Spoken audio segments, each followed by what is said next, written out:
Et je crois que c'est le pire combat, hein, entre l'homme et la femme étrangère. Soyez tous bienvenus sur Parentcast avec la collaboration de l'studio Vanessa Hott. C'est un podcast sans tabou et sans Je profite pour aussi remercier toute l'équipe de pédiatrie à Vidmed qui a beaucoup soutenu pour qu'on débute cette podcast par rapport à la parentalité consciente. Et si ça vous touche les cœurs, partagez avec vos contacts.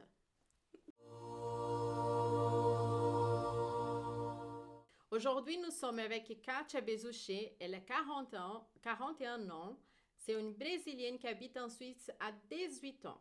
Elle est mariée avec un Suisse, maman de deux beaux garçons, Luca de 12 ans et Enzo de 9 ans, entrepreneuse dans le domaine de la beauté, CEO de l'espace beauté à VV depuis 2014. Alors Katia, sois bienvenue. Merci beaucoup. Tout d'abord, je voulais remercier cette invitation.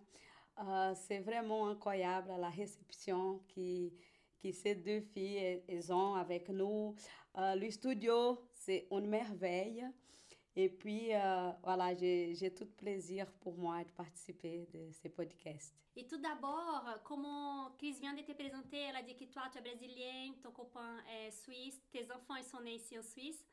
On aimerait commencer un peu pour déjà, si tu peux nous dire, comment c'est pour vous, toi et ta famille, comment c'est pour vous avoir cette éducation multiculturelle, multinationale? Un peu compliqué au départ, dans le sens c'est que nous, on vient avec tout un bagage de notre pays, de notre enfance, et puis on arrive ici, c'est une éducation entièrement différente, mais avec beaucoup de discussions, avec un vocabulaire assez clair à la maison, parce que c'est vrai que certaines fois, je disais des choses que mon mari ne comprenait pas forcément, fallait que je rentre vraiment en détail.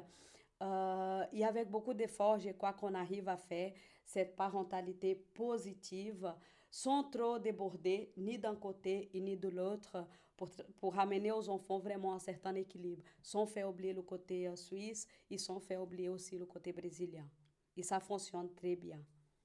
Ah, c'est bien. J'imagine aussi qu'il y a eu des moments, comme tu as dit, qu'il y a eu des difficultés de communication. Déjà, de base, les langues sont différentes. Oui. Comme ça, j'imagine qu'il y a eu des moments que tu as voulu dire une chose et lui, il a compris une autre chose. Est-ce que tu arrives à nous donner des petits exemples par rapport à ça?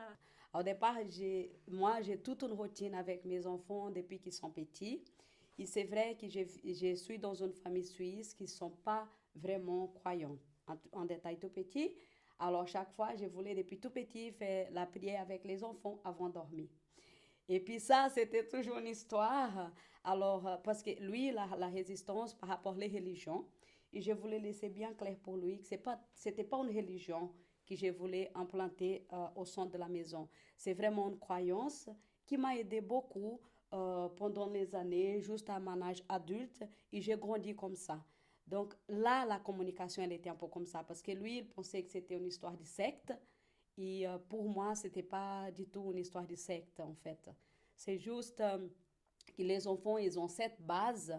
Après, je ne vais pas les obliger à croire dans la même chose que je crois, mais au moins, ils ont une base de croyances qui, dans la famille que je suis, ils n'ont pas vraiment. Donc, pour moi, c'est important d'avoir ça. Voilà. Et comment vous avez réussi à surmonter ça? Je veux dire, c'est que lui, Surmonter exactement ça. Qu'est-ce que je lui montré? Que ce n'était pas une secte que j'étais en train d'implanter à la maison. Parce qu'en fait, la différence, c'est ça. Ils mélangent beaucoup. Qu'est-ce que c'est une secte? Qu'est-ce que c'est aller à l'église? Je ne viens pas forcément à l'église, mais je parle de mes croyances. Voyez? Donc, la communication, c'était ça. Moi, j'ai dit non, ce n'est pas une secte. Je ne vais pas rejoindre une secte avec mes enfants.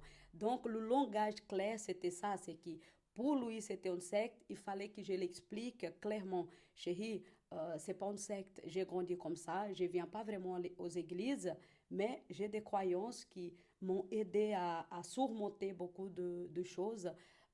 Comment arriver dans un pays totalement différent. Qu'est-ce qui m'a aidé? C'est ça. Moi, j'ai parlé dans mes prières. J'ai demandé vraiment du courage, de la force pour continuer.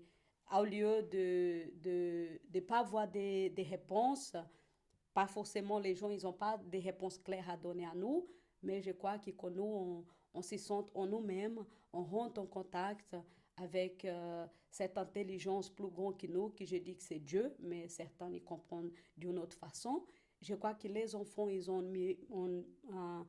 un meilleur route, on disait, un meilleur chemin, en sachant que tu ne peux pas confier à maman, peut-être, à papa, peut-être pas, mais rentre dans ta chambre, il dit, écoute, Joe, tu parles avec Dieu, tu dis, écoute, je ne sais pas si tu existes ou pas, mais moi, j'aimerais bien parler avec vous. Et c'est ça, ce n'est pas une question ni de religion, ni de secte, c'est vraiment un contact direct. Et c'est juste ça. Et c'est vrai que si on ne sait pas très bien expliquer ça au sein de la famille, on a eu des conflits au départ exactement pour ça. Pour eux, c'était une secte, pour moi, c'était pas une secte. Voyez? Et c'est là que la communication, elle doit être claire. Et puis, ça nous aide à avancer, en fait. Aujourd'hui, il n'y a plus de problème dans ces cas. Non, pas du tout. Pas du tout. Katia, tu as parlé, ça c'est un défi que je pense que la plus grande partie de résilienne, elle trouve dans un mariage avec un étranger. Et puis, mais j'aimerais savoir par rapport les défis qui ont mis les valeurs et les principes. Parce qu'on sait qu'au Brésil, on a beaucoup de principes et de valeurs par rapport à l'éducation des enfants, qui c'est très différent de l'Europe. Alors, dans cette histoire-là, qu'est-ce que tu as trouvé de plus difficile dans l'éducation de tes enfants? Le plus difficile, c'était vraiment ces liens de famille. Chez nous, on a beaucoup de contacts avec la famille, que ce soit avec les tatas, que ce soit avec la tante, la grand-maman et tout ça. Et puis ici, en fait, il y a une grande barrière par rapport à ça. C'est chacun de son côté et la vie, elle continue comme ça. Donc pour moi, c'était trop difficile et c'est même drôle parce qu'après mon premier enfant, on avait déjà un projet d'une maison et sorti du centre-ville pour se mettre dans les villages plus petits pour l'éducation des enfants.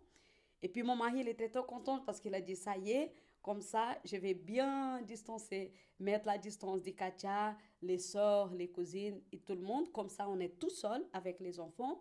Et puis là, il s'est trompé parce qu'en fait, on est parti d'un appartement plus petit pour une maison plus grande. Donc, j'avais plus d'espace pour inviter plus de monde. Et puis, au départ, c'était bizarre. Mais moi, j'ai dit, chérie, chez nous, c'est comme ça. On a tous ces liens de famille. Et le week-end, dans certaines dates commémoratives, on fête avec la famille. Donc, ici, au départ, un truc très space, avec tout mon respect avec la culture suisse, c'est que, par exemple, à Noël, on va faire un dîner vite fait et puis on part en discothèque, on part en bar. Chez nous, Noël, c'est avec la famille, un truc comme ça. Ou les anniversaires, c'est avec la famille. Donc ça, au départ, c'était dur parce que mon mari, il voulait être plus tranquille. Déjà, quand nous, on s'est retrouvés, il était un peu distant de la famille. Et puis moi, je le fais rapprocher.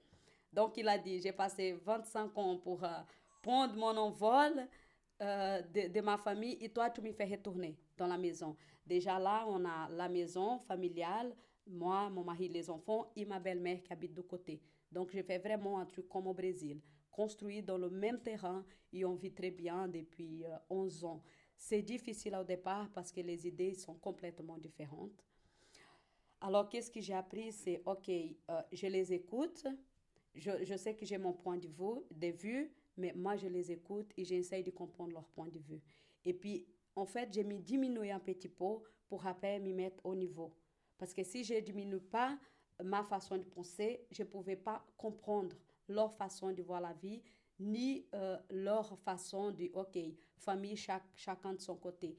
Et avec ça, cette union de la famille, maintenant, même ma belle famille de côté mon beau-frère, on est tous réunis. Ça fait pas longtemps, de 2-3 ans, 2 fois par année, 3 fois par année, on fait un voyage tout le monde ensemble. Et ça fonctionne très bien. Donc, c'est ça. Moi, j'ai appris ça. OK, je m'y baisse un petit peu par rapport à mon point de vue et j'essaye de voir leur point de vue. Et puis ça, on a réussi vraiment à créer un équilibre vraiment très bien. Donc, c'est plutôt une question d'équilibre et puis de savoir écouter l'autre. Surtout ça. Et mets tout sur une balance, comme on dit Oui, oui. en Suisse. Alors, chacun il met un tout petit peu de Ouais, l'eau dans son vin et les choses, ouais. ils marchent très bien.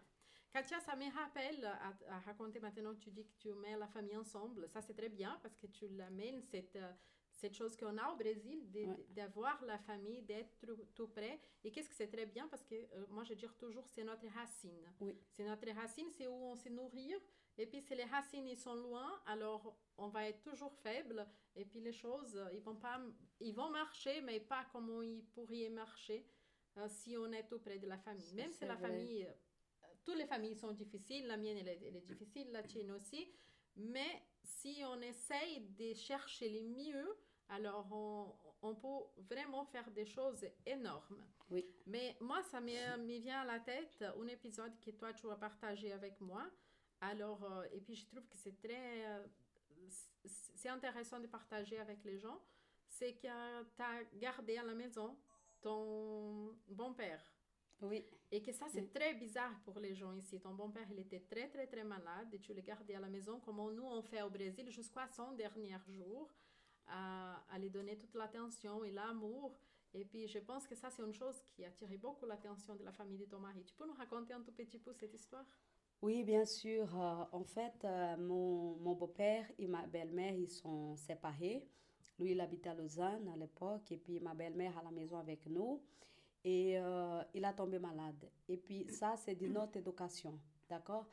C'est vrai que c'est trop difficile de faire les gens ici comprendre que quand nous, on vient à l'aide de l'autre, c'est pas qu'on attend quelque chose en retour. Ça vient vraiment de notre essence, notre éducation.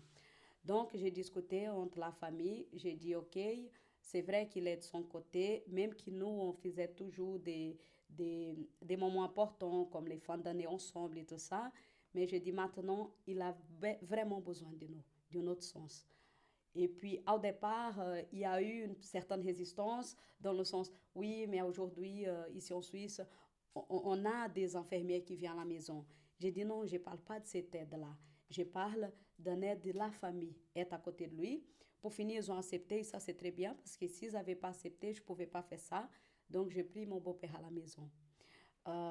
Normalement, qu'est-ce qui c'est intéressant, les gens, il faut vraiment faire attention à ça, c'est que normalement, un cancer du pancréas, à un niveau très déjà avancé comme mon beau-père, les médecins, ils donnaient autour de 4 à 6 mois maximum de vie. Mon beau-père, il a vécu 2 ans à la maison avec nous. Et puis, c'était incroyable parce que c'était très bien passé. Donc, qu'est-ce que j'ai pris en compte, c'est que euh, pendant qu'il était vivant, c'était quelqu'un de très bien, il a toujours travaillé, mais ils n'ont pas vraiment vécu une vie de famille ensemble. Ça fait 1 an qu'il est malheureusement décédé, 1 an et quelques déjà. Et mes enfants, ils pleurent jusqu'à aujourd'hui à cause de sa mort. Pourquoi? Et on a vécu des bons moments. Et puis surtout aussi, c'est l'importance que mon beau-père il a pris par rapport à ça. Et je ne savais pas. J'ai découvert seulement le jour de l'enterrement. Lui, il avait partagé ça entre ses amis. Et ça, j'ai trouvé incroyable. C'est qu'en fait, les gens, ils cherchaient à savoir, elle est où Madame Bezouchet, Bezouchet, Bezouchet, Bezouchet. Et puis, il y a eu une partie que j'étais même un peu mal à l'aise parce que j'ai dit, oui, pourquoi les gens, ils veulent savoir où est Madame Bezouchet? Et puis, c'est juste pour féliciter. Et puis, les gens me disaient, écoute, en tout cas, bravo, parce qu'il nous a toujours, à la gym, raconté tout ce que vous êtes en train de faire, que vous êtes le soleil. Puis, j'ai dit, écoute, normalement, pour moi, ça, on était dans la normalité. J'ai pas vu que j'ai fait quelque chose d'extraordinaire parce que moi j'ai grandi comme ça. Le côté, ces côtés des familles, euh, parfois j'ai vu des familles, hein, même ma famille, ils étaient un peu distants pour des choses tellement petites que quand nous on essaye de savoir un peu plus, en fait c'est rien par rapport au petit sacrifice qu'on fait entre guillemets pour tenir cette famille réunie. Mes enfants, ils apprennent beaucoup et je pense vraiment qu'à partir de moi, nous, on a cassé un cycle en fait. Les prochaines générations, ça va venir après mes enfants, les enfants de mes enfants, je sais que ça va être différent. Ça va être vraiment, genre pour moi, c'est une fierté amener ces petits bouts de chez moi ici en Suisse prouver, montrer pour les gens que c'est vraiment possible. Par contre, c'est pas qu'est-ce que je pense qui prend en compte. On fait vraiment un truc entre famille, une réunion entre famille et on prend en compte vraiment qu'est-ce que les enfants, l'opinion des enfants, l'opinion de ma belle-mère, de mon mari et chacun on apporte son opinion dans l'histoire en fait. C'est très sympa Ouais. cette histoire. Et puis, pour moi, le plus grand apprentissage qu'il y a là-dedans, c'est que l'amour, il prolonge la vie. Ton beau-père, il devait prolonge la vie. vivre quelques mois, et puis pour finir, il a vécu 24 mois. Donc ça, c'est énorme. La médecine, elle n'arrive pas à expliquer des choses comme ça. Et puis, c'est important de dire aussi que ce n'est pas parce que nous, on fait ça que l'autre, il doit le faire. Exactement. Mais nous, comme étrangers, je trouve qu'on doit se positionner par rapport à certaines choses parce que ça nous fait du bien. Pour toi, c'est comme on t'a dit, c'était dans la normalité. C'était normal garder quelqu'un de la famille, même s'il est malade, même s'il a besoin de beaucoup d'aide. Mais c'était normal parce que chez nous, c'est normal. Et tout va bien. Et puis l'autre qui ne veut pas garder la personne proche de lui, alors tout va bien aussi. Parce qu'il n'y a pas une règle pour tout le monde. L'important, c'est qu'on garde notre essence et puis qu'on fait le mieux pour la personne et pour nous aussi. Et je peux juste ajouter quelque chose, Chris, par rapport à ce que tu dis, c'est ça. En fait, j'ai parlé de façon très intime avec mon beau-père et une fois, ça m'a même surpris qu'est-ce qu'il a dit. Moi, j'ai demandé à lui parce que quand il arrivait à la fin de la vie, il y avait des pardons à être libérés dans cette famille.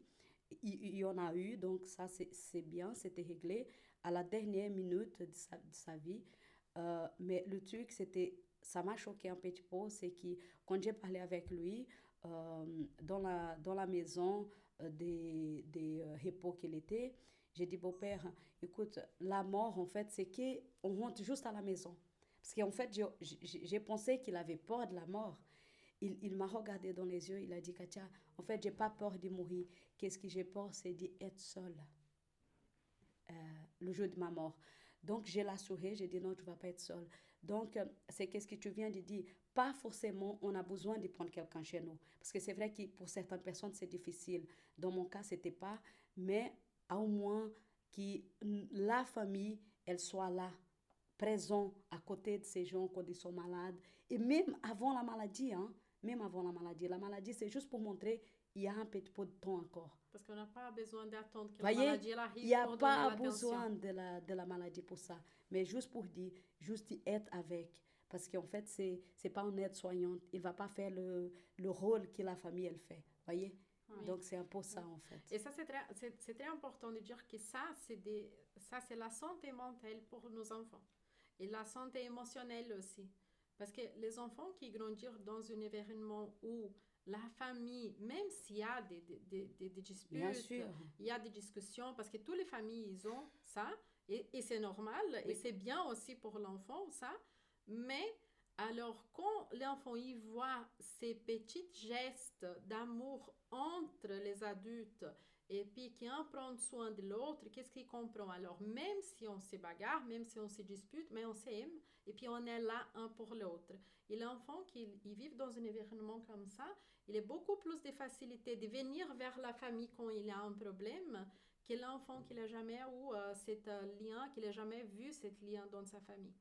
Donc pour moi, ça c'est vraiment de la santé pour l'enfant. Alors là, on est en train de faire grandir des enfants. Tes enfants, sûrement, ils vont partir un moment de la maison, ils vont avoir leur famille, mais ils savent exactement où ils doivent retourner Oui. si au cas où il y a un problème. Mais Oui, il sait ça, aussi c'est qu'il bien. doit retourner juste pour donner de l'attention de qualité, parce que ça c'est très important. C'est comment je veux dire, ça sert à rien de manger tous les dimanches ensemble si on n'a pas la qualité entre les membres de la famille. Ça, c'est Et important. pas l'accord et pas l'ouverture non plus. Hein. Exact. Moi, je me remets l'accent par rapport à ce que tu as dit, de que tu as cassé un cycle, tu as cassé un schéma. Et ça, je trouve que c'est très, très important de mettre l'accent sur ça, parce que c'est vrai qu'il y a une certaine culture, surtout pour les gens qui sont âgés, de les laisser un peu à l'écart.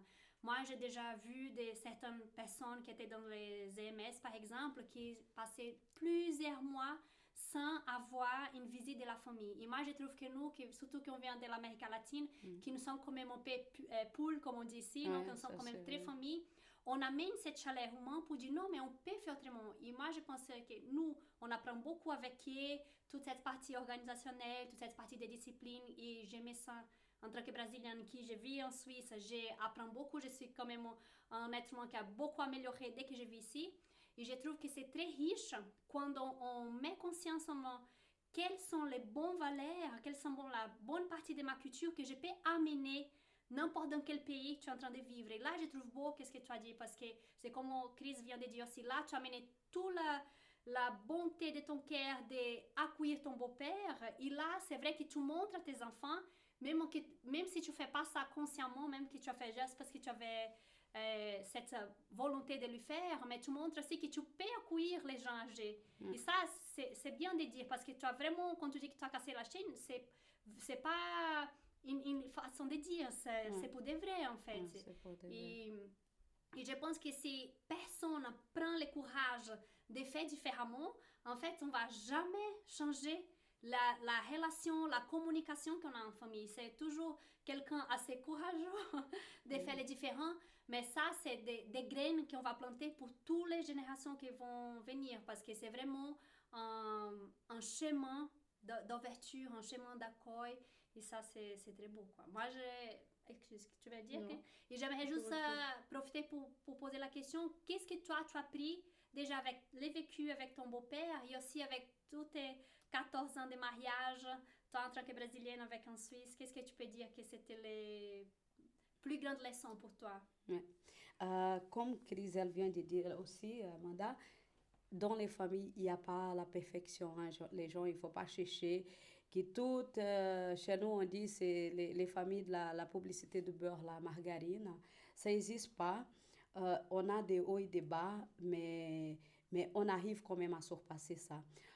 Moi, du côté de ma famille suisse, j'ai appris beaucoup, beaucoup, beaucoup. Comme tu viens de dire, ce n'est pas dans mon éducation, au moins. Et je crois que dans l'éducation brésilienne, la plus grande partie, nous, on n'apprend pas vraiment l'éducation financière. Ça, c'est un truc le plus grand que j'ai appris. Mon mari, je suis désolée, je suis désorganisée jusqu'à aujourd'hui. Il y a beaucoup de choses que j'apprends, mais qu'est-ce que c'est très important, on fait aussi ça pour parler la réunion, quand nous, on va compter l'argent de tireli des enfants, vraiment pour les montrer cette valeur-là aussi, d'accord? Parce que nous, on n'apprend pas. L'argent pour nous, non, hein, l'argent vient, il part. Et c'est vrai que j'ai beaucoup appris dans cette famille. Vraiment, le plus fort, c'est ça, l'éducation financière. Et qu'est-ce que j'apporte à cette famille, plus qu'est-ce que j'apprends avec eux, c'est aussi c'est cette éducation aussi que je trouve que c'est un des plus importants sur Terre, c'est de gérer nos émotions. Voyez, le côté émotionnel. Ici, on grandit, on ne peut pas pleurer, on ne peut pas dire notre ressenti. Donc ici, j'ai amené ça, ils m'ont amené le beau côté, j'ai amené ça. Et 14 ans de mariage, je peux vous dire les gens, et ça c'est vrai, il y avait des moments que j'ai insisté, que de certaines choses, il faut que ça fonctionne à mon point de vue. Même 14 ans de mariage, on est toujours en train d'apprendre des choses. À 4 ans en arrière, après Covid, j'étais prête aussi, hein, avec un sac à dos à quitter la maison parce qu'il y avait des choses. Pas que la maison, juste pour vous expliquer qu'il y a toujours des petits problèmes, et qu'il y avait des choses qui ne vont pas. Tout va bien, mais il y avait un côté de moi, en tant que femme, qui manquait encore un petit peu. Et c'est bien que tu as demandé ça, c'est juste ça, c'est que moi, je viens d'une éducation qui c'est l'homme qui prend voyez, la marge de tout. Voyez? Mais c'est ce que j'ai dit à Amanda aujourd'hui. Nous, les femmes, aujourd'hui, on vit dans, dans le côté féministe, hein, qu'on peut dire, et avec cette nouvelle vision des femmes actuelles. Qu'est-ce que je peux vous dire, c'est que j'ai dû vraiment faire l'équilibre entre les deux. D'accord? Donc, arrivé un moment que je voulais vraiment faire le moment qui a eu le plus de problèmes à la maison, c'est le moment où j'ai voulu faire l'homme. Je ne peux pas prendre la place à mon mari. Donc ça, j'ai appris vraiment beaucoup à m'y céder comme femme parce que je ne pouvais pas avoir ces mots. Non, il faut être, comme on parle beaucoup au Brésil, soumise à l'homme. Et j'ai dû chercher beaucoup pour comprendre cette soumission.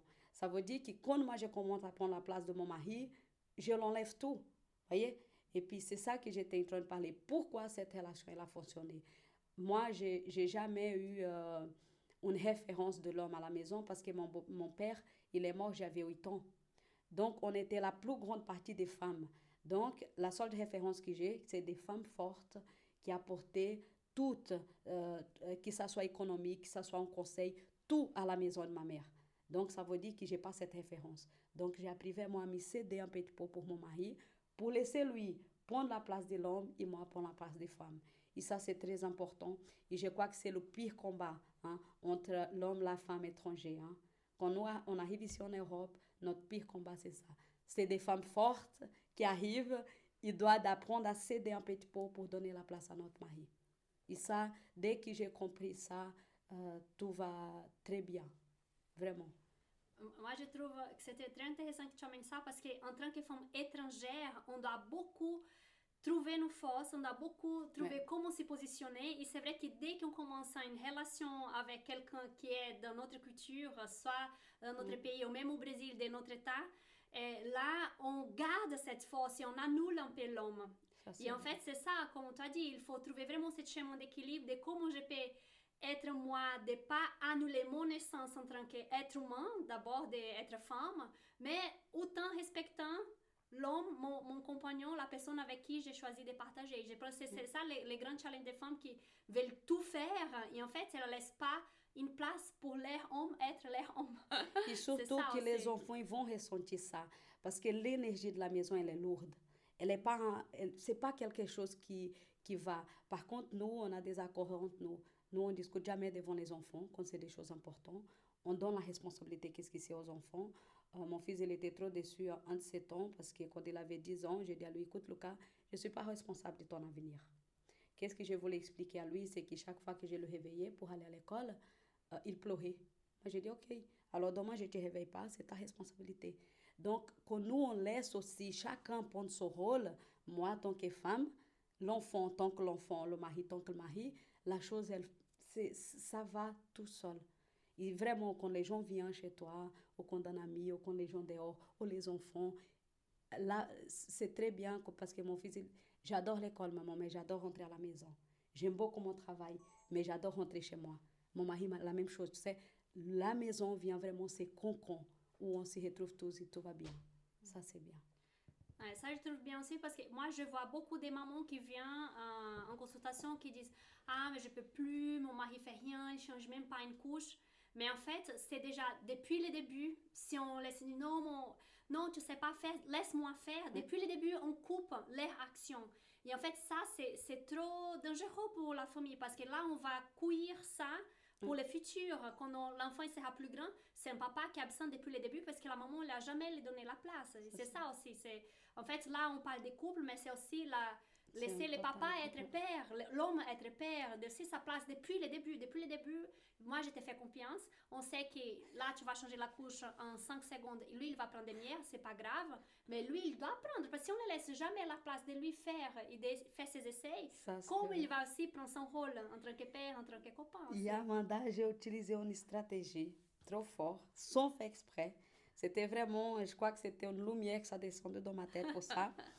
À l'époque, j'habitais vraiment au son du VV quand j'ai eu Lucas. Et qu'est-ce qui arrivait? Mon mari, il arrivait chaque jour de travail vers 4h30. Les femmes, je ne vous mens pas parce que mon mari il est témoin de ça. Chaque jour, j'avais un truc à faire. Il arrive du travail, je disais, chouchou, j'ai besoin de voir quelque chose. En fait, je n'ai pas eu le temps d'aller au hypermarché, je n'ai pas eu le temps de régler ça, je n'ai pas eu le temps d'aller à la poste. J'ai trouvé une excuse pour partir de la maison et le laisser quelque temps avec le petit. Et c'est vrai que ça, en fait, en faisant ça, je vous dis, j'allais parfois à Manor, boire mon café, tranquille. Parfois, j'allais me poser à bord du lac, prendre quelque chose, lire un livre, juste entendre l'eau. Et puis, je vous dis vraiment que ça m'a fait un énorme de bien et à lui aussi. Parce que pour lui, le câlin, c'était lui à son téléphone, il est en train de câliner l'enfant tant qu'il pleure. Et puis, en fait, je me suis rendu compte que tant que j'étais à côté, il savait que j'étais à côté. Donc, quand j'ai quitté la maison, il savait que la responsabilité, c'était à lui. J'ai fait ça pendant le premier année de Lucas. Et puis, c'est là qu'il a appris vraiment à faire son rôle de père. Par contre, de temps en temps, je n'avais pas vraiment la confiance. J'ai dit, non, Katia, tais-toi, tranquille, tout va bien fonctionner. Parfois, c'était 30 minutes, après, c'était 40 minutes, après, c'était 1 heure. Et après, j'ai pu même voyager vraiment, faire des sorties et puis vraiment voyager pour visiter mon frère ou quelque chose comme ça. Il le laissait avec le petit, tout allait bien. Ah, Voilà. c'est génial, c'est très bien. C'est un bon C'est une partage. bonne stratégie, Katia. C'est vraiment une bonne stratégie. Ouais, ça fonctionne. Alors, je pense que c'est toujours la communication claire. Alors, Toujours. on doit toujours Et parler. c'est le chemin, Il ne faut ouais. pas oublier que les hommes, ils ne réfléchissent pas de la même façon que les femmes. Alors, quand on dit peut-être, pour nous, ça veut dire pas peut-être. Ça veut dire c'est mieux que tu fais pas. Mais pour l'homme, si on dit peut-être, pour lui, c'est peut-être. Et Ouais. point. Si je l'ai dit, il n'y a pas besoin que tu changes la couche de l'enfant. Il va tout simplement comprendre. Elle arrive à faire. Elle ne veut pas que Ça, je le c'est- fasse. Donc, il faut utiliser la communication claire sans oublier que c'est comme ça que les hommes ils marchent. Et quand plus on comprend comment les hommes ils marchent, mieux on se comprend. Et puis, on comprend les enfants et tous les moyens contents. Comme on t'a dit, ça roule toute seule. Donc, il faut comprendre nos émotions. Je pense qu'on arrive à la fin de cet épisode. On est très content, Katia. Merci Merci à beaucoup. vous. C'était vraiment un bon moment. Alors, je pense que tu dois retourner parce qu'il y a plein d'histoires là. Il y a plein de bons moments à partager avec nous. Et puis, je vous invite à partager ce contenu si ça vous touche le cœur. Et puis, sachez que vous n'êtes pas toutes seules. On est tous ensemble dans cette situation. Alors, on est des étrangers, des Brésiliennes en Suisse. Et puis, qui aussi, on a déjà, on était mariés avec des étrangers. On a des enfants. Et puis, sûrement, ça, c'est un grand défi de faire des enfants grandir avec deux nationalités complètement différentes et deux façons de penser différentes. Mais vous n'êtes pas toutes seules et comme plus on partage, moins lourd et devient notre vie. Alors donc, si vous aimeriez, vous pourriez partager avec nous ici sur les commentaires votre stratégie et comment ça se passe ces défis de faire grandir les enfants dans un environnement multiculturel. Tu veux laisser dire quelque chose, Amanda? Et je pense que Katia elle a bien montré à nous qu'avec beaucoup d'amour, avec beaucoup de bienveillance, légèreté, c'est possible de respecter chaque culture sans annuler ni un ni l'autre. Moi, j'aime bien quand mon copain dit, Jean, notre fils, il est 100% brésilien et 100% suisse. Il n'est pas moitié-moitié parce que ça veut dire qu'il est tellement rempli qu'il arrive à reconnaître la 100% de la culture brésilienne et 100% de la culture suisse. Et c'est ça, c'est en donnant les mains, en respectant chaque culture qu'on va avancer. Et je profite pour vous inviter pour notre prochain atelier des enfants résilients le 18 janvier 2025. On va vous accueillir et on va vous partager beaucoup des outils pratiques pour cette parentalité consciente, qu'on sait qu'elle peut être pas évidente, elle peut être pas facile, mais elle est possible, avec beaucoup d'amour propre déjà de base. Oui. Katia, tu aimerais laisser un petit mot pour cette public qui a tellement besoin de ces outils et puis nous dire aussi où on te trouve, s'ils vont venir te trouver. Alors les mamans, ils vont passer un bon moment pour elles chez toi. Alors, le mot que j'ai envie de vous laisser, c'est toujours, il faut que la communication, elle soit une communication avec beaucoup d'amour.